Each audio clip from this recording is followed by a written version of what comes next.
Әдебиеттік оқу сабағын бастаймыз. Сабақтың тақырыбы оқыған жетер мұратқа. Сенің білетінің шығарманың тақырыбы шығарманың негізгі ойы. Сенің меңгеретінің мәтіннің негізгі ойын түсіну. Сөйлеу барысында өлең шумақтарын, нақыл сөздерді қолдану. Балалар, бүгінгі сабағымызды аялдама әдісі арқылы жүргіземіз. Бірінші аялдама тапсырмасы: өнер білім не үшін керек?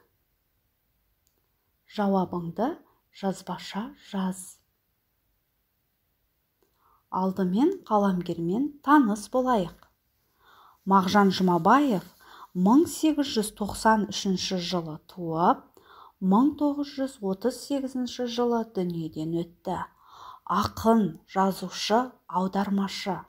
Солтүстік Қазақстан облысы Булаев ауданы Сасықкөл деген жерде дүниеге келген.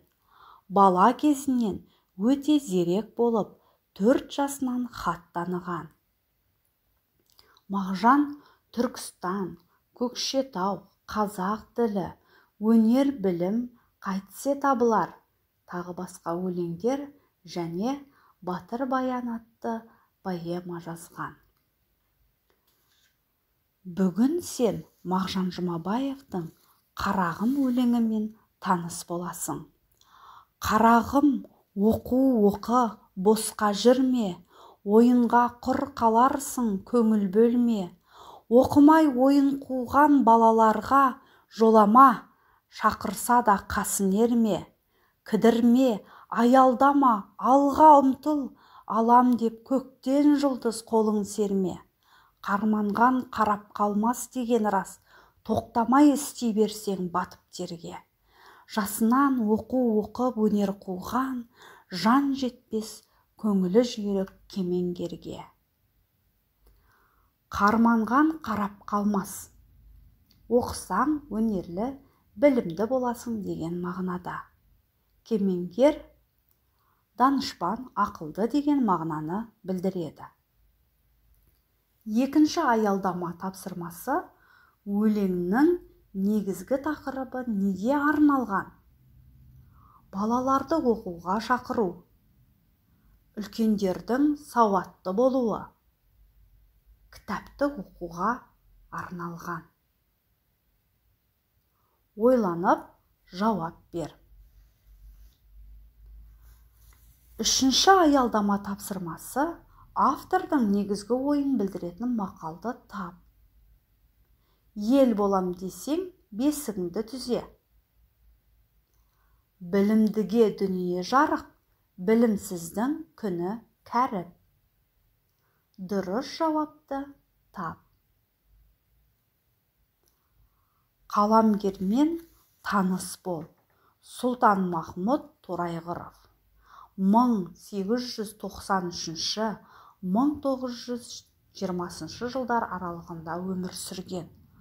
Ақын, қазіргі Солтүстік Қазақстан облысының Уәлиханов ауданында дүниеге келген.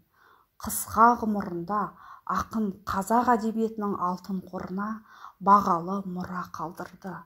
Ол замандас қазақ жастарын білім мен өнер арқылы өмірден өз орнын табуға шақырды. Оқу, айт, оқып жүрген жастарға, бір адамға тағы басқа өлеңдері бар. Бүгін сен Сұлтанмахмұт Торайғыровтың «Шәкірт ойы» өлеңімен танысасың. Қараңғы қазақ көгіне өрмелеп шығып күн болам. Қараңғылықтың кегіне күн болмағанда кім болам? Мұздаған елдің жүрегін жылытуға мен кірермін. Еңбек бейнет тарауы рақатқа сарқылар. Қыздырып күннің қарауы, надандық теңізі тартылар. Орны отайып көгерер, қызығын жайлап ел көрер. Тұрмыс тағдыр біріде, бұл мақсаттан бұралмас. Төртінші аялдама тапсырмасы: өлеңдегі қараңғылық деген не?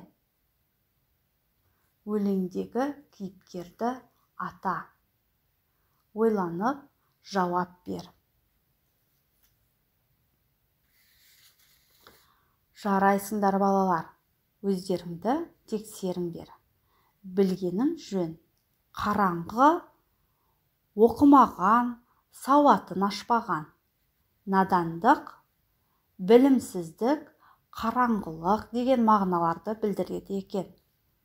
Өлеңнің кейіпкері қараңғы қазақ көгіне өрмелеп шығып күн болғысы келген өлеңнің авторы Сұлтанмахмұт Торайғыров екен.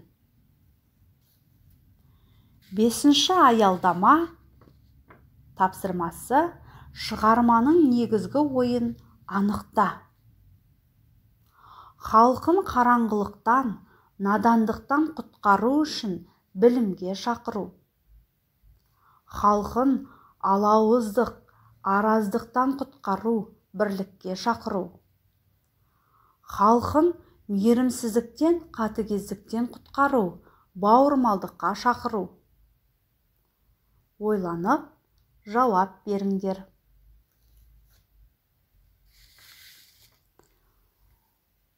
Қорытынды: өлеңдерден қандай ой түйдің? Өз ойыңды эссе түрінде дәптерге жаз. Балалар, қатесіз көркем жазамыз. Және сендерге қосымша тапсырма: ұнаған өлеңіңді жаттап ал.